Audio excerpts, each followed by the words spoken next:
Hi, my name is Russell Stewley, world leader pressure point fighting, national boxing coach for the whole of Cambodia, martial arts hall of fame, combat hall of fame, and a whole host of other stuff. Anyway, let's get on with today's lesson. Hey, up there. Right, hooks, front foot. Now, I know, a lot of people are taught to pivot on there, palm down, all that sort of jazz. I'm not going to argue with you. If you've been taught that way, you do it that way, that's up to you. I don't like it, and I can explain why. Okay?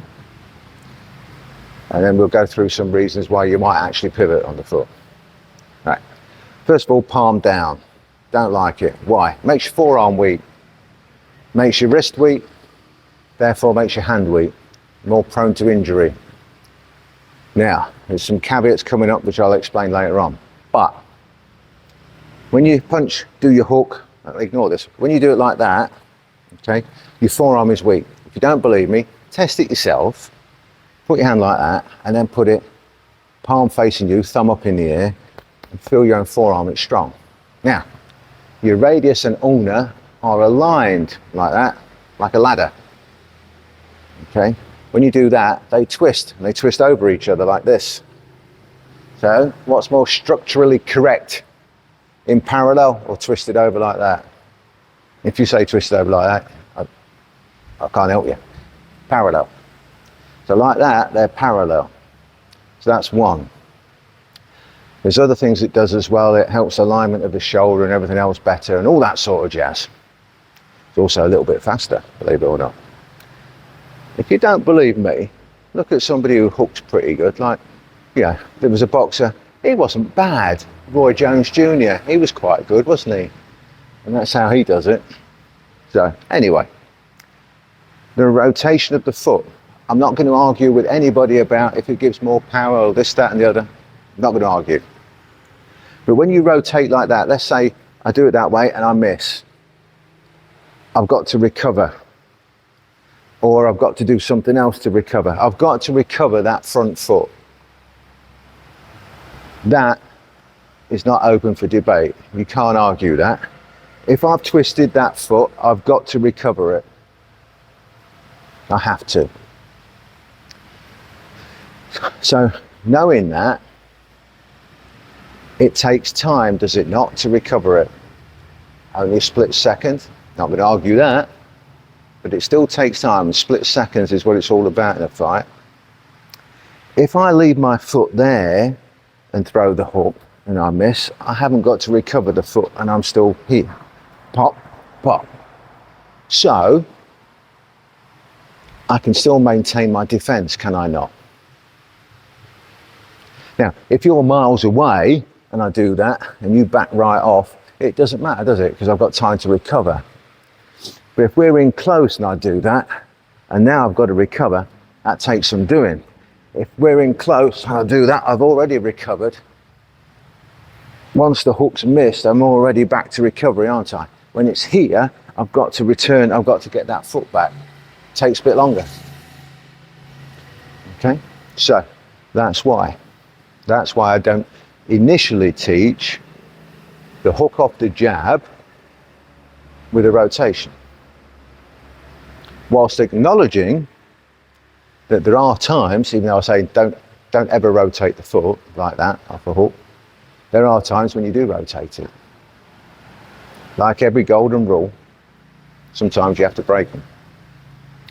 So, when do you rotate? Well, if I'm square on here, then I might twist the foot to throw the hook there to get the angle on the hook.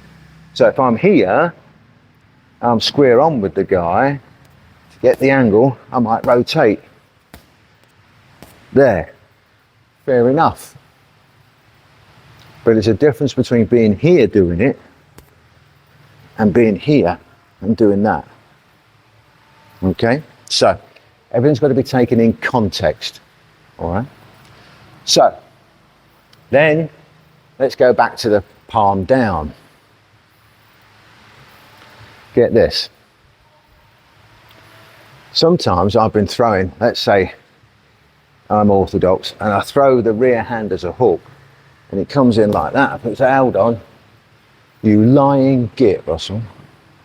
You keep saying it should be thumb up, palm in, and that one was palm down, you lying git. And I go, hold on a minute, I may be a lying git, but I'm not lying about this. Why? Because it's not a hook. When I'm here, and I'm going to throw this rear hook, if I change my feet to here, my hand to here,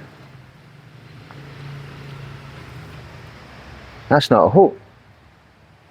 It may have come from the side, but I've changed and I've turned myself facing this way so it becomes a straight backhand. So from here, look, here I could be southpaw forward, thinking it's throwing a front hook, but if I turn my feet to there, it's a backhand, isn't it? So when I throw it there, it's a backhand. So it doesn't matter that it's palmed down because it's not a hook. So when people say to me, you lying git, you turned your palm down on a hook, I go, I may be a lying git, but that wasn't a hook. And you can do the same with your front hand on. Obviously, if you're orthodox here and you're jabbing away, bump, bump, bump, you work your way in. You see, Golovkin did this a lot. People say his hooks were here like that. But it was almost basically turning to southpaw and throwing a backhand that drops down on it. So, here. So you can twist that foot just like you twist the foot when you throw a backhand quite often. So what I mean?